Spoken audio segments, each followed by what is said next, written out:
श्री रामचरितमानस केवल हिंदी में। यह रामचरितमानस की विषय सूची है, जिसका कि पहला अध्याय है गोस्वामी तुलसीदास जी की संक्षिप्त कहानी।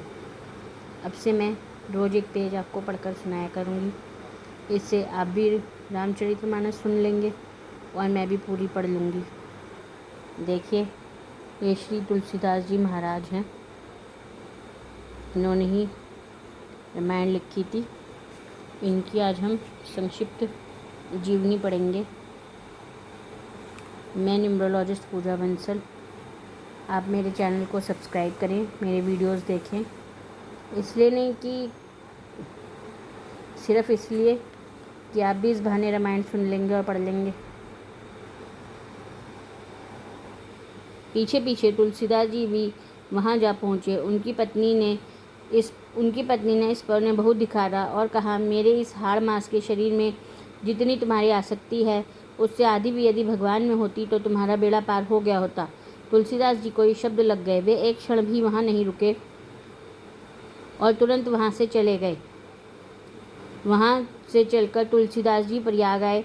वहाँ उन्होंने गृहस्थ आश्रम का परित्याग कर साधु वेश ग्रहण किया। फिर तीर्थाटन करते हुए काशी पहुँचे। मानसरोवर के पास उन्हें काकभुशुंडी जी के दर्शन हुए। काशी में तुलसीदास जी राम कथा कहने लगे। वहाँ उन्हें एक दिन प्रेत मिला, जिसने उन्हें हनुमान जी का पता बतलाया। हनुमान जी से मिलकर तुलसीदास जी ने उनसे श्री रघुनाथ जी का दर्शन कराने की प्रार्थना की। हनुमान जी ने कहा, तुम्हें चित्रकूट में रघुनाथ जी के दर्शन होंगे। इस पर तुलसीदास जी चित्रकूट की ओर चल पड़े। चित्रकूट पहुंचकर रामघाट पर उन्होंने अपना आसन जमाया। एक दिन वे प्रदक्षिणा करने निकले। मार्ग में उन्हें श्री राम के दर्शन हुए। उन्होंने देखा, दो बड़े ही सुंदर राजकुमार घोड़ों पर सवार होकर धनुष बाण लिए जा रहे हैं। तुलसीदास जी उन्हें देखकर मुग्ध हो गए, परंतु उन्हें पहचान न सके। पीछे से हनुमान जी ने आकर उन्हें सारा भेद बताया तो वे बड़ा पश्चाताप करने लगे। हनुमान जी ने उन्हें सांत्वना दी और कहा, प्रातःकाल फिर दर्शन होंगे। संवत 1607 की मौनी अमावस्या बुधवार के दिन उनके सामने श्री राम पुनः प्रकट हुए। उन्होंने बालक रूप में तुलसीदास जी से कहा, बाबा हमें चंदन दो। हनुमान जी ने सोचा वे इस बार भी धोखा न खा जाएं, इसलिए उन्होंने तोते का रूप धारण करके कहा, चित्रकूट के घाट पर भई संतन की भीड़, तुलसीदास चंदन घिसे तिलक देत रघुबीर।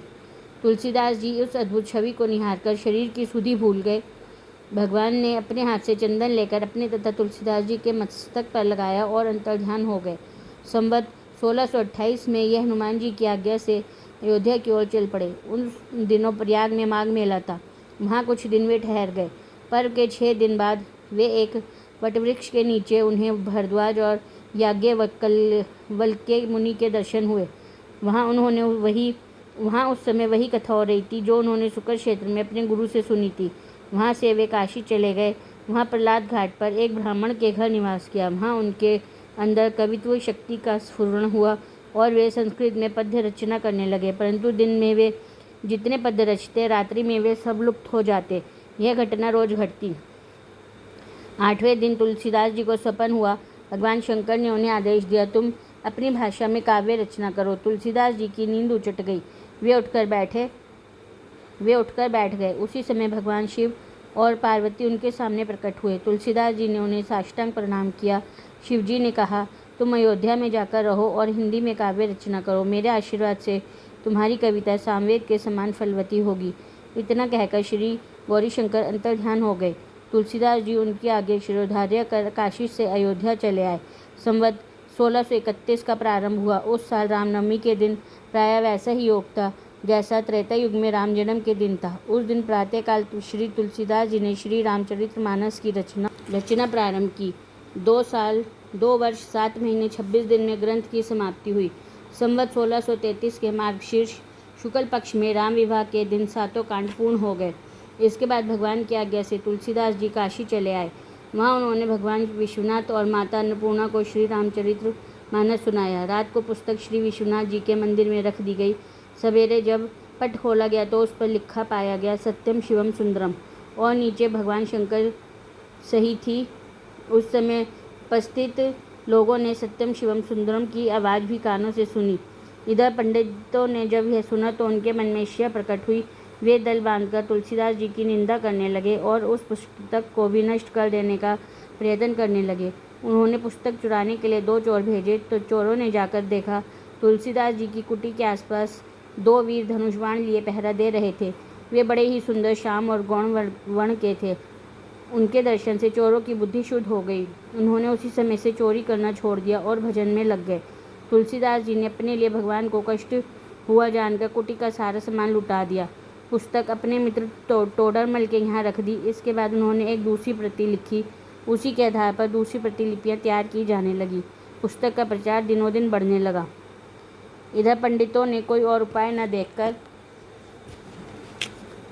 मधुसूदन सरस्वती जी को उस पुस्तक को देखने की प्रेरणा दी। श्री मधुसूदन सरस्वती जी ने उसे देखकर बड़ी प्रसन्नता प्रकट की और उस पर सम्मति लिख कर दी। आनंद काने हास्मिन अंग मस्तु तुलसी तरु कविता मंजरी भांति राम भ्रम भूषिता। इस काशी रूपी आनंद वन में तुलसीदास जी चलता फिरता तुलसी का पौधा है।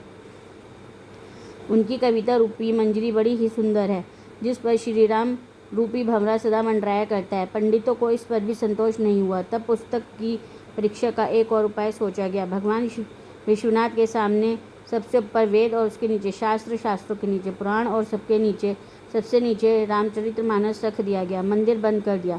प्रातःकाल जब मंदिर खोला तो लोगों ने देखा रामचरितमानस वेदों के ऊपर रखा हुआ है। अब तो पंडित लोग बड़े लज्जित हुए। उन्होंने तुलसीदास जी से क्षमा मांगी और भक्ति से उनका चरणों तक लिया। तुलसीदास जी अब 80 घाट पर रहने लगे। रात को एक दिन कलयुग मूर्त रूप धारण करके उनके पास आया और उन्हें त्रास देने लगा। गोस्वामी जी ने हनुमान जी का ध्यान किया। हनुमान जी ने उन्हें विनय के पद रचने को कहा। इस पर गोस्वामी जी ने विनय पत्रिका लिखी और भगवान के चरणों में समर्पित कर दी। श्री राम ने उस पर अपने हस्ताक्षर कर दिए और तुलसीदास जी को निर्भय कर दिया। संवत 1680 श्रावण कृष्ण तृतीया शनिवार को 80 घाट पर गोस्वामी जी ने राम राम कहते हुए अपना शरीर परित्याग किया।